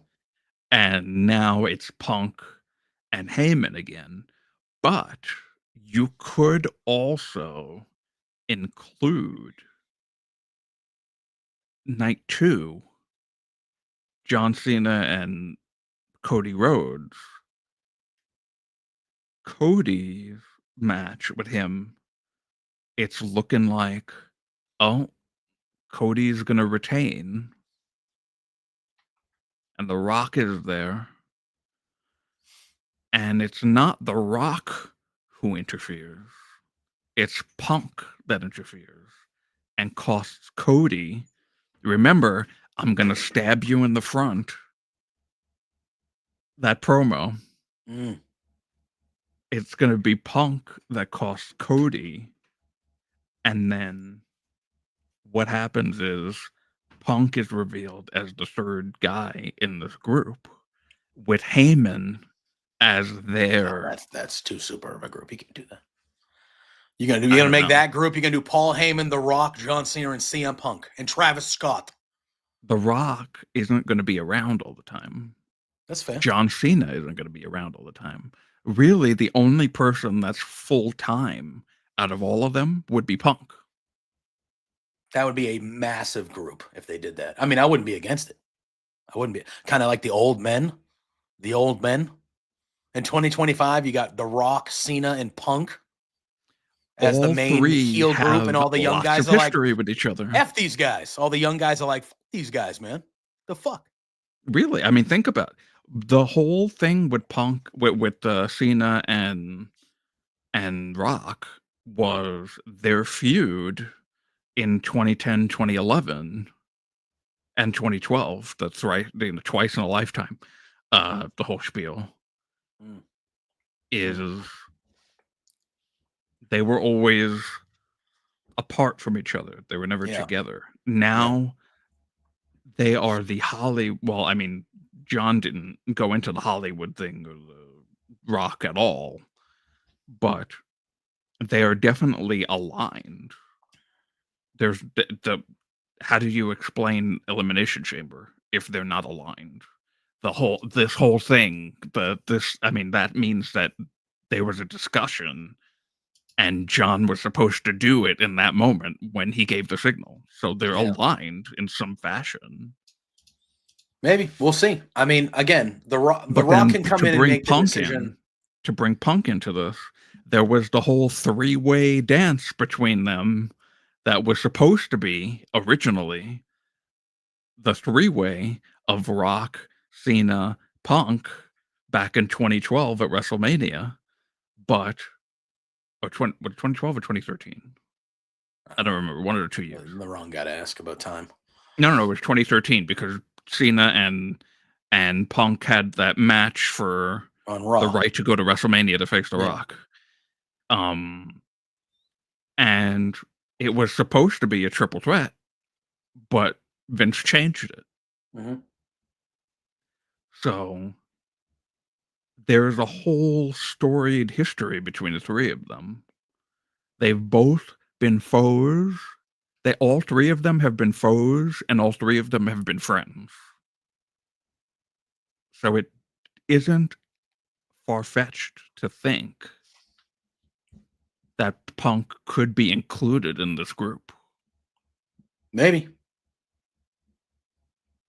We'll see. I don't know. I'm kind of like, again, we have the year. I mean, I don't know how long Cena will be the heel for. We got to kind of see how obviously everything plays out. But we could. I wouldn't mind seeing. I think it would be fun to see CM Punk versus John Cena. Yeah, that you absolutely can do that. That would rule. That would rule if they did that way. That'd be nuts, though. That'd be nuts if it was those guys. But Hall and Nash are not at the level of Cena and Punk. That is a bad comparison to me. I understand what you're saying, but Hall and Nash in the scheme of things were not at the level of Punk and Cena at where we're at here. I get that. That was, you have Hulk Hogan and then you have two very well-known guys. Now you have three of the what would you, top 10 guys ever, top 12, you know what I mean? Like it's a little bit, but yeah, that would rule, especially with the, like if you did like, the old guard are all bad guys trying to hold everybody down and, run this shit still. And then you have all the other guys are like, no, we're not doing this. I do want to see good guy CM Punk against bad guy John Cena, though, because we've never really seen that. It's always been the other way around. It's always been good guy Cena versus bad guy Punk. I would like to see a Cena versus Punk match on the list, with Punk as the good guy and Cena as the mega heel, because we've never seen it that way. But again, I love factions. So if you don't have to talk me hard into a badass faction. Like I'm all in on faction. You don't got you're Also gonna talk. take into account last year when Rock came back and started the final boss thing, he made it they made it sure to talk about Paul Heyman's history with the Samoan family in wrestling. Yep. And including Paul Heyman in this whole thing can then be how we get to Rock and Roman next year. Maybe. I mean, I think that's definitely, we're getting there one way or the other. Sandy, I understand what you're saying, but Punk was the bad guy in that feud. It was just in Chicago with the stir of things. So he was obviously the overwhelming babyface for the crowd there. But in the scheme of that story, CM Punk was the bad guy. So, I mean, it is what it is. But very intrigued to see where this goes, because that favor is going to end up being something big. At first, I was like, it's just kind of how Punk's going to get into the match. But now I'm like, nope, it's going to be something bigger. It's going to be something bigger than that, I think. So we'll have to see how it goes. There was a main event to this Raw, and it was a good one. The IC title was on the line. Oh, yeah, this year, that'd be a good throwback. Going back to Money in the Bank with Punk and Cena, that'd be fun. They're not in Chicago, though, but it could be a good callback. That'd be a callback, one big one, last one-on-one. Yeah. It was Braun Breaker defending the IC title against Finn Balor. Good match between these two. And at the end of the match, we saw Carlito and Dom make their way to the ring. And they, as you kind of expected it to go, Dom, they tried to help Finn win the match, but things did not go as planned. And they actually end up distracting Finn Balor. And Finn Balor loses the match because of Dom and Carlito, which is going to be more of the thing going forward of why Finn will eventually either get kicked out or leave the Judgment Day. But Braun Breaker retains. And then after the match, Dom and Carlito attack Braun. Dom goes and grabs the IC title off the thing, and he kind of stares at it for a second. Just throwing that out there. And then to when they did I saw somebody post a side by side of Dom doing it and of Eddie Guerrero doing it. Also, just staring at the title like that. Penta then makes his way to the ring. He evens up the odds. He's super kicking Dom. He knocks Carlito out of the ring. Braun Breaker, I'm sorry, he doesn't knock Carlito out of the ring. He hits Carlito, and then Braun Breaker ends up spearing Carlito. And then Penta picks up the IC title. He's staring at it. He kind of tosses it back to Braun because it is Braun's property. And we end Raw with the stare down between Penta and Braun Breaker over the IC title. I thought it was a good ending to Raw. I am very intrigued in Penta going for the IC title. It seems to me that we could be going to a Finn versus Dom. At first, I thought maybe the IC title would be a multi-man match get to Mania, but it feels like they might be going Penta versus Braun one-on-one, maybe. And then maybe we get Dom and Finn one-on-one. I could also see all these guys, this turning into a multi-man match with Penta, Dom, Finn, Braun. There cannot be every single match a multi-man match. No, and that's my thing. Like, it's just yeah, I don't want the mid-card and tag titles at Mania to be all multi-person, multi-team matches. Like there needs to be. So I think a Braun versus Penta one-on-one would be a pretty. I mean, first of all, the match would be badass. Yeah, but it seems like there's still multiple directions they can go, but it seems like we're heading towards Penta going for the IC title at Mania, and I am all here for it, Drew. I am all here for it. Because then we also did see a vignette on SmackDown this past week, Drew. That there were two, weren't there? There was one with a very obvious looking lucha sitting on the top rope, but then there was the number 4 also that was shown. You know what that's about. Sounds like he's going to be on SmackDown as a solo guy, which I'm okay with. But that looks like Rey Fenix, bro.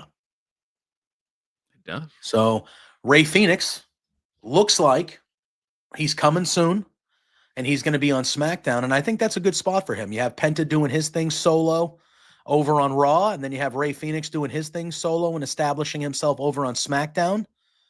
Aleister Black, I do believe, will be over there as well. That could have, yep, that's the, yep. So it looks like SmackDown means, but yeah, it looks like we're getting 2 new solo stars over on SmackDown with Aleister Black making his return and Rey Fenix. So I think that'll be good because then you have Penta who's establishing himself as a solo star. You got Phoenix that does the same thing. And then eventually at some point, the Lucha Brothers will get back together and you'll have this great tag team with 2 established guys. I'm feeling good about it. Me too. But that was Monday Night Raw.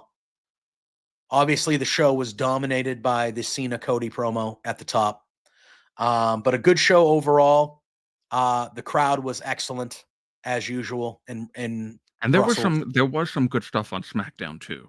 There was some good stuff in Barcelona. What I really liked a lot was that sit-down interview with Jade Cargill. Yes, very good. Just the way that was shot and that natural just happenstance of Raquel and Liv walking by in that moment. Like it wasn't the obvious backstage interview where clearly the person who's supposed to walk up in a few moments is right there. Yeah.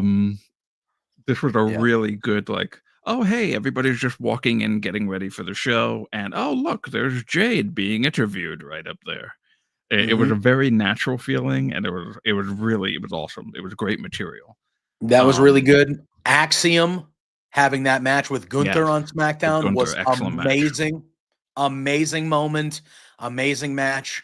And then we had a really good main event on SmackDown where we saw the Street Profits for the first time in 4 years regain the tag team championships. This new kind of different attitude healer. Love it. I love it. Version of the Street Profits. They get the tag titles back. Great main event. Great spot for them. Yeah, SmackDown was good, man. That's fair. Yeah, I think Finn and Dom is a good one-on-one match. Penta and Braun. I do think the U.S. title, they're setting up with LA Knight for a multi-man match. I do think that's what we're going to get. I do see, obviously the Street Profits and the new champions, but the number one contenders, pretty deadly. I think we'll get that match before Mania. And then I could see at Mania the tag titles also getting the multi-team treatment. Because there's so many teams on the SmackDown one specifically, because there's just so many teams on SmackDown. They have 5 different teams. Also remember that there is WrestleMania SmackDown. I'm not counting it. Drew. We don't count it. Doesn't count. I agree. It doesn't count. But they do this. I know. So it's not.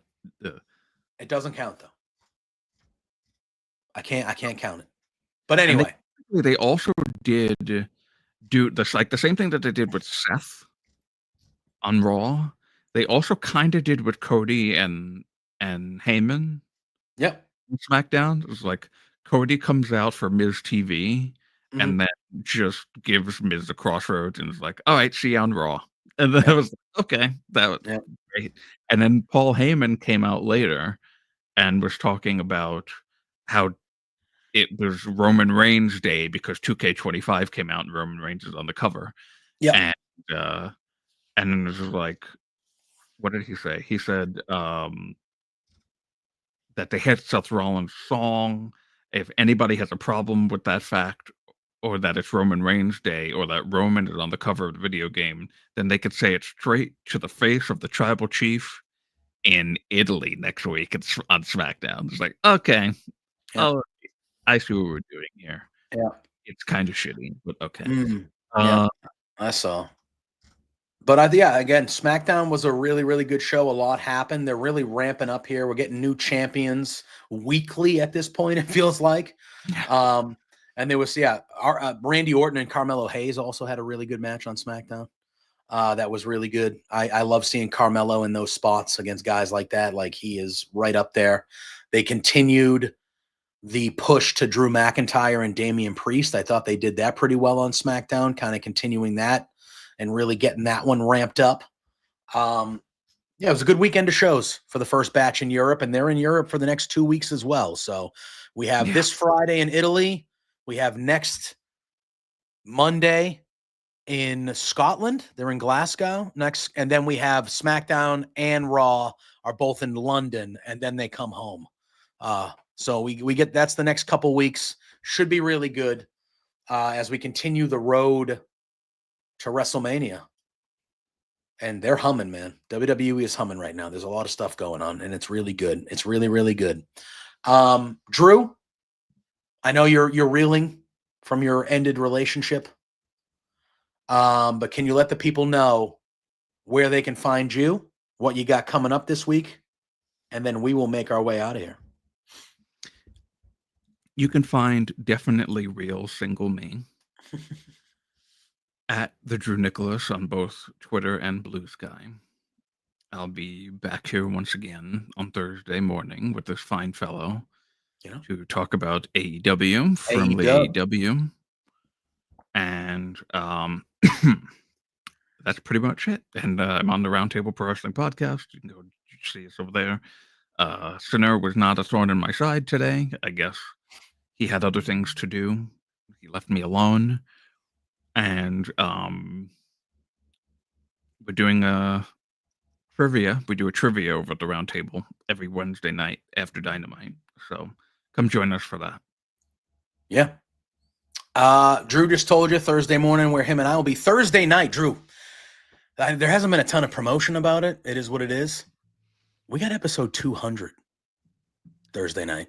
Yeah. It's been very quiet on the front of talking about it. We've referenced it, but we have a huge episode of Between Two Beards on Thursday night.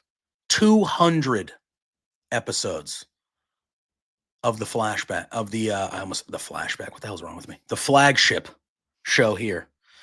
We got some cool things planned. Hopefully there'll be some promotion about it soon, so you'll be seeing it. But we have episode 200 Thursday evening. Me and Pluggo, 200 of these bad boys. That'll be live 8 p.m. Eastern time, right here on this very channel.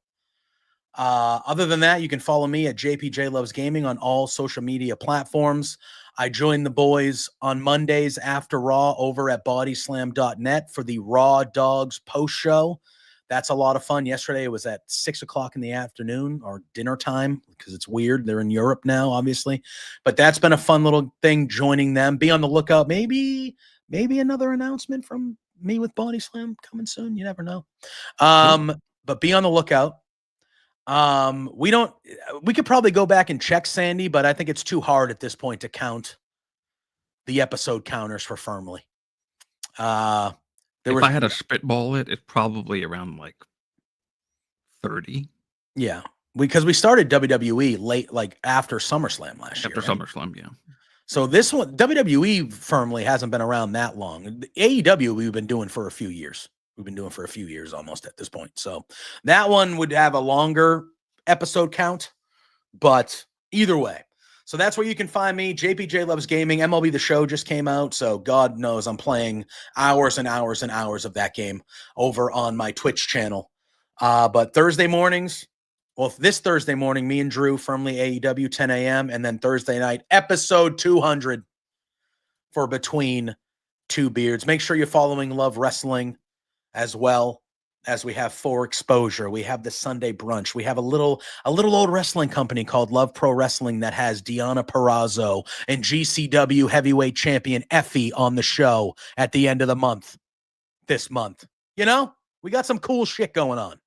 So make sure you're following Love Wrestling. Make sure you're following me and Drew. Make sure you're following everyone that's involved with Love Wrestling. Me and Drew appreciate you. We will see you on Thursday. Until then, y'all know the drill. We got to get out of here. We got to go to work. Peace out. Don't do that. Don't do that until he cuts a better promo.